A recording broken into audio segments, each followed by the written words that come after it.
দর্শক আসসালামু আলাইকুম। দর্শক আমি বর্তমানে রয়েছি জাতীয় মসজিদ বাইতুল মুকাররমে। বাংলাদেশের জাতীয় মসজিদ বাইতুল মুকাররম এটি বাংলাদেশের অন্যতম বৃহৎ মসজিদ এবং একটি পুরাতন মসজিদ, যেখানে অসংখ্য মানুষ প্রতিদিন নামাজ আদায় করে। এছাড়াও আমরা বিভিন্ন সময় যে দেখি পবিত্র ঈদুল আজহা, ঈদুল ফিতর এবং পবিত্র রমাজান মাসের যে ঈদগুলো আসে, চাঁদ দেখা কমিটির যে মিটিং, তারপর এই যে ঘোষণাগুলো আসে যে কবে থেকে রমজান শুরু হবে, কবে ঈদ, এইটাও কিন্তু এই যে বাইতুল মুকাররমে হয় এবং এই জায়গায় মিটিং অনুষ্ঠিত হয় এবং এখান থেকেই সেটি মানে মানুষকে জানানো হয়। এবং আমরা বর্তমানে সেই বাইতুল মুকাররমে রয়েছি এবং আপনাদেরকে জাতীয় মসজিদ বাইতুল মুকাররম ঘুরিয়ে ঘুরিয়ে দেখাবো এবং কোথায় কি আছে সেটিগুলো আপনাকে ঘুরিয়ে দেখানোর চেষ্টা করবো। চলুন। সুর ধরিয়া পাখি যায় গান করিয়া, ওই নামে সুর ধরিয়া পাখি যায় গান করিয়া, ওই নামে মজনু হইল, ওই নামে মজনু হইল মাওলায় আমার কাদের গনি।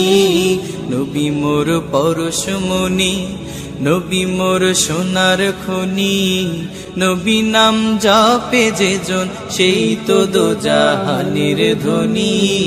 নবী মোর পরশমণি।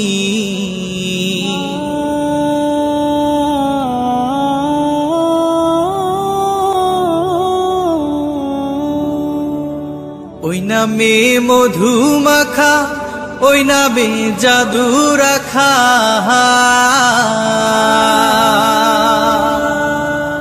ওই নামে মধু মাখা, ওই নামে জাদু রাখা, ওই নামে আকুল হয়ে, ওই নামে আকুল হয়ে ফুল ফোটে সোনার বরণী। নবী মোর পরশমণি, নবী মোর সোনার খনি, নবী নাম জপে যেজন সেই তো দোজাহানের ধ্বনি। নবী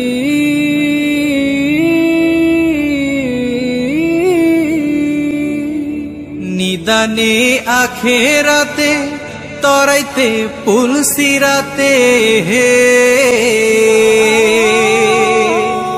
নিদানে আখেরাতে